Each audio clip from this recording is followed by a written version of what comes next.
How does a soft animal produce hard edges? It's one of the most bizarre riddles in the entire animal kingdom, a biological paradox that seems to defy the laws of physics. The answer to that question is not just a biological curiosity, it's the key that unlocks a much larger, more tragic story.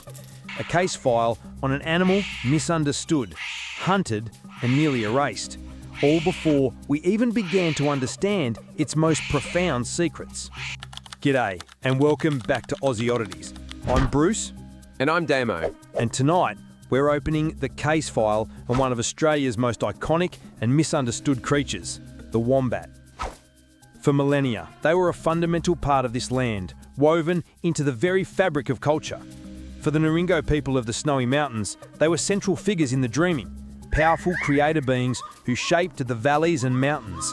In the Wiradjuri language of New South Wales, their name gave us the word we use today, wombat.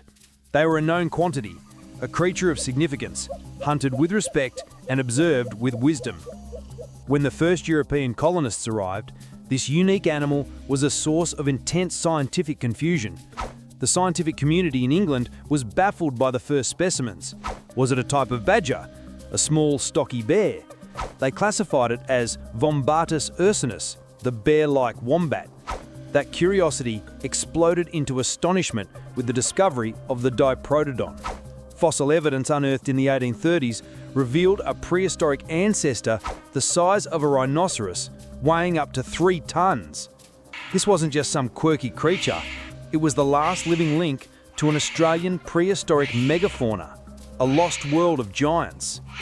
Hold on. How do you go from scientific marvel to public enemy number one? That's a betrayal. Precisely. The conflict began with two things that define colonial Australia: fences and farming. As the pastoral industry spread, the wombat's natural burrowing behaviour came into direct conflict with the new landowners.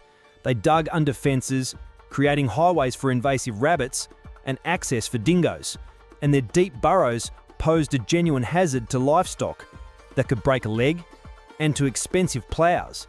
They were no longer seen as a marvel, but an agricultural pest and a convenient scapegoat for a much larger, self-inflicted ecological disaster. And in the 20th century, the solution became brutal. And in the interest of national productivity, the wombat destruction bounty will be increased to 10 shillings per scalp, effective immediately. Farmers are urged to redouble their efforts in the eradication of this significant agricultural pest. Between 1925 and 1966 in Victoria alone, official bounties were paid for their elimination. This established the central conflict that defines the wombat story: a popular, destructive myth versus a scientific reality we were choosing to ignore.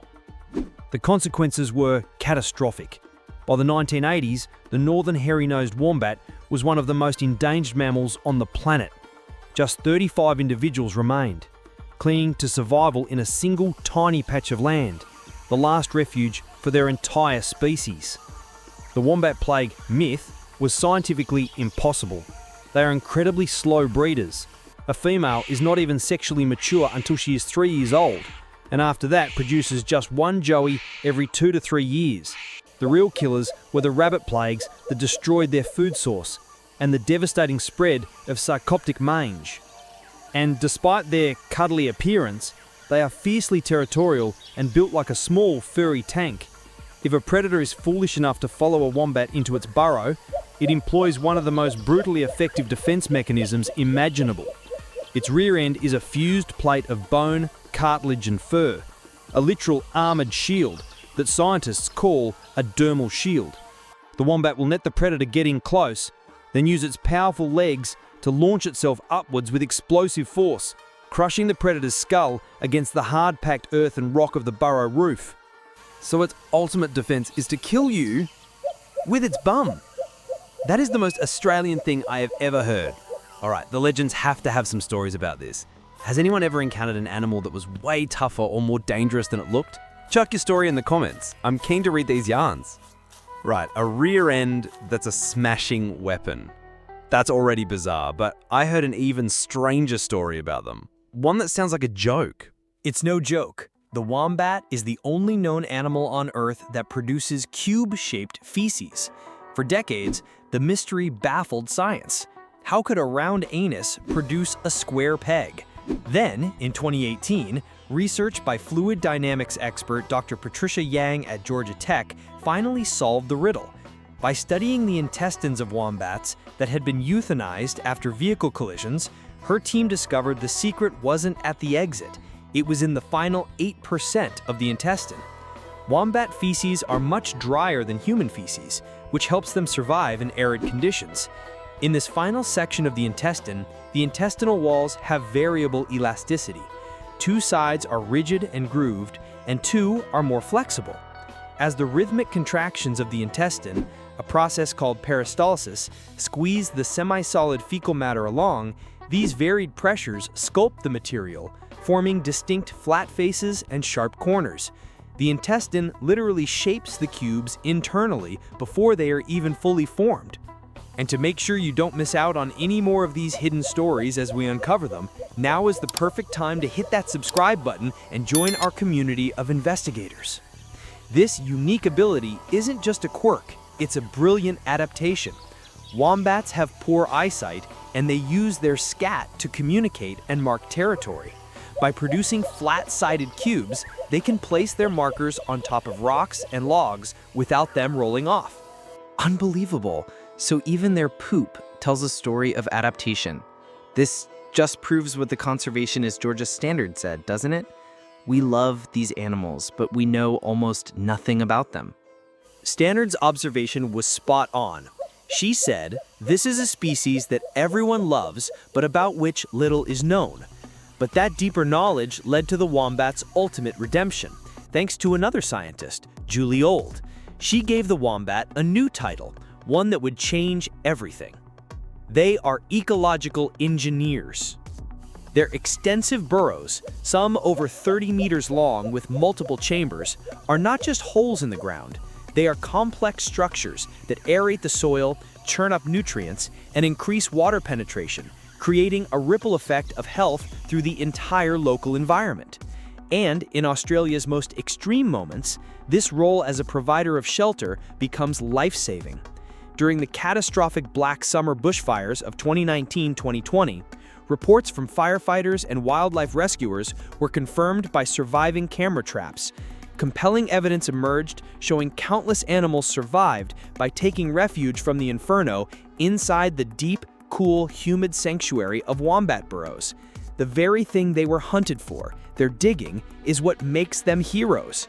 It is the ultimate irony. And thanks to intensive conservation efforts, like the construction of vast, predator-proof fences around their refuge and careful translocation programs to establish a second colony, their story is turning around. The northern hairy-nosed wombat population has recovered from just 35 individuals to over 300 today. It's a small victory, but a profound one, proving that with dedicated effort, we can pull a species back from the brink. But it does raise a tricky question, doesn't it? We need agriculture, but we also need to protect these keystone species. How do we even begin to strike that balance?